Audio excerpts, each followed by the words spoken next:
कक्षा 12वीं एनसीईआरटी अर्थशास्त्र उपयोगिता एवं उसके प्रकार। उपयोगिता से पहले उपभोग की क्रिया होती है। उपभोग की क्रिया में संबंधित जो होता है व्यक्ति, उसे जिस वस्तु की आवश्यकता होती है उसका वह उपभोग करता है, और उपभोग क्रिया के पश्चात ही वस्तु से जो संतुष्टि मिलती है उसे ही हम उपयोगिता कहते हैं। कहने का आशय है कि उपयोगिता एक गुण है। गुण अर्थात उसे महसूस किया जा सकता है, उसको कोई देख नहीं सकता, उसे कोई छू नहीं सकता। गुण अर्थात संतुष्टि का गुण। तो उपयोगिता के अंतर्गत कुछ क्रियाएं होती हैं, जैसे बच्चों का खिलौने से खेलना। अब बच्चे खिलौने खेल रहे हैं, तो खिलौना को खेलने के पश्चात बच्चों को जो आवश्यकता की संतुष्टि हो रही, जो उन्हें अच्छा लग रहा, यही कहलाएगी उपयोगिता। तो खिलौने जो खेल रहे हैं वो खिलौने का उपभोग करना है, और उपभोग के बाद का गुण होता है उपयोगिता। इसी प्रकार से यदि कोई शराबी व्यक्ति शराब पीता है तो वह भी उपयोगिता कहलाएगी। भले ही वह हानिकारक है, लेकिन शराबी को उससे जो संतुष्टि मिल रही है वही कहलाएगी उपयोगिता। उपयोगिता अर्थात आवश्यकता की संतुष्टि। जॉन रॉबिन्सन के शब्दों में जॉन रॉबिन्सन ने कहा है कि उपयोगिता वस्तु का वह गुण है जिसके कारण व्यक्ति इन्हें खरीदना चाहते हैं, तथा यह तथ्य कि लोग वस्तुओं को खरीदना चाहते हैं यह दर्शाता है कि उनमें उपयोगिता है। जॉन रॉबिन्सन क्या कहना चाहते हैं? उन्होंने यही बात बोली कि व्यक्ति उन्हीं वस्तुओं को खरीदेगा जिनकी की उनको आवश्यकता होगी, और आवश्यकता के पश्चात ही संबंधित वस्तु का वो उपभोग करेंगे और उसके कारण उन्हें संतुष्टि मिलेगी। अब जिस कारण से वो खरीदना चाहते हैं, यही तथ्य, यही बात कि लोग वस्तुओं को क्यों खरीद रहे हैं, यह दर्शाता है कि उनमें उपयोगिता है। तो जॉन रॉबिन्सन की परिभाषा को अपने को ज्यों की त्यों लिखना होगा, लेकिन उसे समझना भी आवश्यकता है, समझने की भी आवश्यकता है। अब हम देखेंगे उपयोगिता के प्रकार। उपयोगिता दो प्रकार की होती है, एक होती है सीमांत उपयोगिता और एक कुल उपयोगिता। तो सबसे पहले हम सीमांत उपयोगिता देखेंगे। सीमांत उपयोगिता के अंतर्गत हम देखेंगे, अच्छा उदाहरण है कि जब बच्चे स्कूल से घर गए या खेले, उसके पश्चात उन्हें यदि बहुत तेज भूख लगने के पश्चात यदि बहुत भूखा व्यक्ति है, जब वो खाना खाने बैठेगा तो पहली रोटी उसे बहुत अच्छी लगेगी, बहुत अधिक संतुष्टि मिलेगी, वह बहुत शीघ्रता से भी खाता है। हम देखते हैं क्यों? क्योंकि उसे बहुत भूख लगी होती है और उसकी आवश्यकता की संतुष्टि पहली रोटी में ज़्यादा होती है। तो चूंकि हमने पिछले अध्याय में ये भी देखा था पहले कि उपयोगिता को चूंकि मापा नहीं जा सकता, लेकिन कुछ अर्थशास्त्रियों ने उपयोगिता को क्रमवाचक और गणनावाचक उपयोगिता से मापा था। तो उसी के अनुसार यदि हम उपयोगिता के संबंध में कुछ अंक ले लें, तो उन अंकों के आधार पर देखें, मान लो पहली रोटी से उपयोगिता 50 मिल रही है। उपयोगिता एक गुण है, लेकिन फिर भी हमने काल्पनिक रूप से कुछ अंक लिए हैं कि पहली रोटी के पश्चात उपयोगिता उसे कितनी मिल रही? 50 अर्थात सबसे अधिकतम अंक लिया। फिर पहली रोटी के बाद जब बंदा दूसरी रोटी खाएगा तो दूसरी रोटी से उपयोगिता उसे 50 से कुछ कम मिलेगी। क्यों? क्योंकि पहली रोटी से जितनी अधिक उसे संतुष्टि मिली थी, उससे कुछ कम संतुष्टि उसे दूसरी रोटी से मिलेगी। फिर तीसरी रोटी से चूंकि क्रमशः उसकी उपयोगिता जो है वो धीरे धीरे आवश्यकता धीरे धीरे तृप्त होती जा रही है, पूरी होती जा रही है। तीसरी रोटी से फिर कुछ कम आवश्यकता की पूर्ति होगी तो 30 उपयोगिता मिल रही है। फिर चौथी रोटी खाई तो उससे उसे क्रमशः 20 उपयोगिता मिली। पांचवी रोटी फिर खाई तो उसे 10 उपयोगिता मिली। अब उसका पेट भर चुका है। पेट भरने के पश्चात भी यदि उसने एक रोटी और खाई तो उससे उसे आवश्यकता की पूर्ति उसकी नहीं होगी, यानी 0 उपयोगिता मिलेगी। तो सीमांत उपयोगिता के अंतर्गत जो हर अगली इकाई से जो संतुष्टि मिल रही, एक अतिरिक्त इकाई से जो संतुष्टि मिल रही, यही सीमांत उपयोगिता है।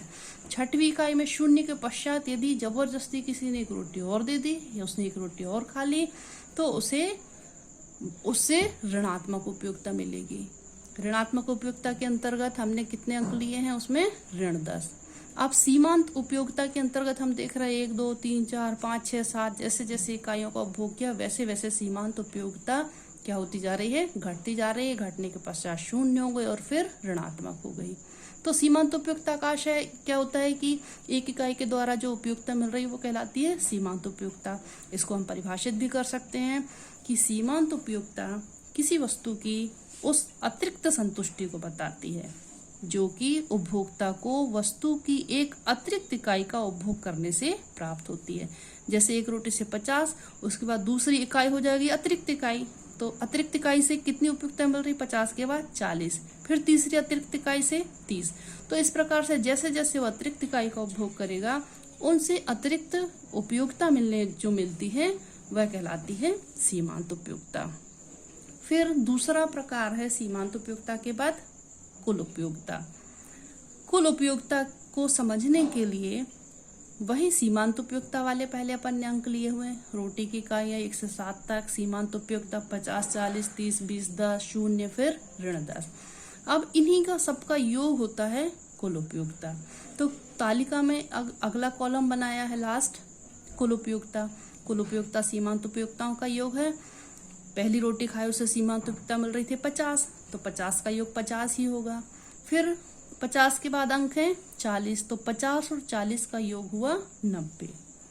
फिर 90 में फिर 30 जोड़े 120, यानी 50, 40, 30 का योग कितना हुआ 120। क्रमशः 120 के बाद फिर चौथी इकाई से सीमांत उपयोगिता 20 मिल रही, तो 120 में 20 जोड़े तो कितने हुए 140। फिर सीमांत उपयोगिता के अतिरिक्त अंक 10 जोड़े तो हो गए 150। अब हम यहाँ देख रहे हैं सीमांत उपयोगिताओं का 5वीं इकाई तक जो योग हुआ वो कितना हुआ 150। अब 6वीं इकाई से जो शून्य उपयोगिता मिल रही थी तो 150 में यदि हम शून्य जोड़ेंगे तो 150 ही होगा। तो 6वीं इकाई तक कुल उपयोगिता कितनी हो गई 150। अब 7वीं इकाई से सीमांत उपयोगिता चूंकि ऋणात्मक थी, ऋणात्मक अंक 150 में से ऋण 10 माइनस हो गए, तो 150 में से 10 गए, बचे कितने 140। तो कुल उपयोगिता की परिभाषा क्या बन गई कि वस्तु की समस्त इकाइयों से मिलने वाली सीमांत उपयोगिताओं का योग कहलाता है कुल उपयोगिता। परिभाषित किया गया है कि कुल उपयोगिता किसी वस्तु की सभी इकाइयों के उपभोग से प्राप्त होने वाली उपयोगिता को कहते हैं। अब इसी तालिका से एक और सीमांत उपयोगिता की परिभाषा बन जाएगी कि सीमांत उपयोगिता को इस प्रकार से परिभाषित कर सकते हैं, कैसे कि एक अतिरिक्त इकाई के उपभोग करने से, जब पहली रोटी के बाद दूसरी रोटी का उपभोग किया तो एक अतिरिक्त इकाई का उपभोग करने के पश्चात जो कुल उपयोगिता में वृद्धि हुई है, तो रोटी की इकाई पहले से दूसरी, कुल उपयोगिता में वृद्धि कितनी हुई 50 से सीधा 90, तो इनके बीच का अंतर कहलाएगा सीमांत उपयोगिता। तो एक अतिरिक्त इकाई का उपयोग करने से कुल उपयोगिता में जो वृद्धि होती है उसे सीमांत उपयोगिता कहते हैं। यानी सीमांत उपयोगिता जो है वो कुल उपयोगिता का अंतर कहलाता है। जैसे 50 और 90 के बीच का 40, 90 और 120 के बीच का 30, इसी प्रकार से ये सीमांत उपयोगिता और कुल उपयोगिता की तालिका देख सकते हैं। और सीमांत उपयोगिता और कुल उपयोगिता को हम परिभाषित भी कर सकते हैं। इसके पश्चात हम देखेंगे इसी तालिका से चित्र बनाया हुआ है। चित्र में OX अक्ष पर वस्तु की इकाइयां ली गई हैं, रोटी की इकाइयां ली गई हैं। OY अक्ष पर सीमांत उपयोगिता और कुल उपयोगिता ली गई है। अब ये वक्र जो हैं ये एक TU वक्र है और एक MU वक्र है। MU वक्र यानी मार्जिनल यूटिलिटी यानी सीमांत उपयोगिता वक्र, TU यानी टोटल यूटिलिटी यानी कुल उपयोगिता वक्र। उसी तालिका के विभिन्न अंकों के द्वारा यह ग्राफ जो है चित्र बनाया गया है। सीमांत उपयोगिता के अंक, जैसे पहली इकाई से सीमांत उपयोगिता उसमें 50 मिल रही थी, तो 40 और 60 के बीच के अंक कितने हो गए 50। फिर दूसरी इकाई से 40 मिल रही थी, तीसरी से 0 मिल रही थी, चौथी से 10 मिल रही थी, चौथी से 20 मिल रही थी, 5वीं से 10, 6वीं से 0 और 7वीं से फिर ऋण 10। इसी प्रकार से इन बिंदुओं के द्वारा जो बनाया गया जो ग्राफ है वो कहलाएगा क्या सीमांत उपयोगिता। और इन्हीं का योग जो है वो कुल उपयोगिता। ये एक बिंदु जो है ये कॉमन है 50, सीमांत उपयोगिता भी 50 मिल रही थी और कुल उपयोगिता भी 50 मिल रही थी।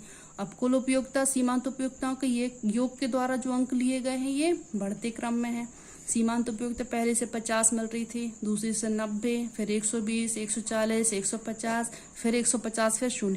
ये 150 और 150 ये जो है वो दोनों कैसी है, स्थिर है, बराबर है। और अगली इकाई से 7वीं इकाई से 150 में से अपन ने 10 घटाए थे तो 140।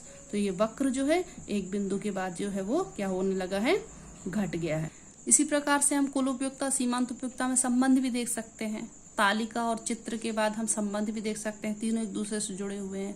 संबंध में क्या देखा अपन ने कि जब सीमांत उपयोगिता घटती है तब कुल उपयोगिता बढ़ती है। यानी 6वीं इकाई तक सीमांत उपयोगिता घट रही थी, उनका यह कुल उपयोगिता था तो कुल उपयोगिता क्रम से बढ़ रही थी।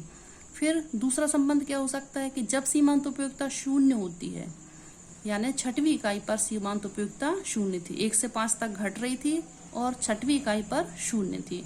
तो सीमांत उपयोगिता जब 0 होती है तो कुल उपयोगिता अधिकतम होती है, या हम उसको स्थिर भी कह सकते हैं। यानी 150 से 150 दो बिंदु पर थी, 6वें पर भी थी 150, उसमें प्लस 0 हुआ तो वो भी 150 थी। तो जब सीमांत उपयोगिता 0 होती है तो कुल उपयोगिता अधिकतम या स्थिर होती है। एक और संबंध क्या है कि जब सीमांत उपयोगिता ऋणात्मक हो जाती है, यानी 7वीं इकाई पर ऋण 10 जो उपयोगिता मिल रही थी सीमांत उपयोगिता, वो कैसी थी, ऋणात्मक थी। तो जब सीमांत उपयोगिता ऋणात्मक होती है तब कुल उपयोगिता घटने लगती है।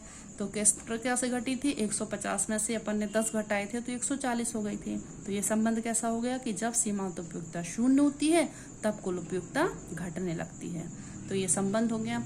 अब इस पर बढ़ने वाले प्रश्न कौन कौन से हैं, सीमांत उपयोगिता किसे कहते हैं, कुल उपयोगिता किसे कहते हैं, सीमांत उपयोगिता और कुल उपयोगिता को एक काल्पनिक तालिका के द्वारा बनाइए, चित्र बनाइए, सीमांत उपयोगिता और कुल उपयोगिता में संबंध लिखिए।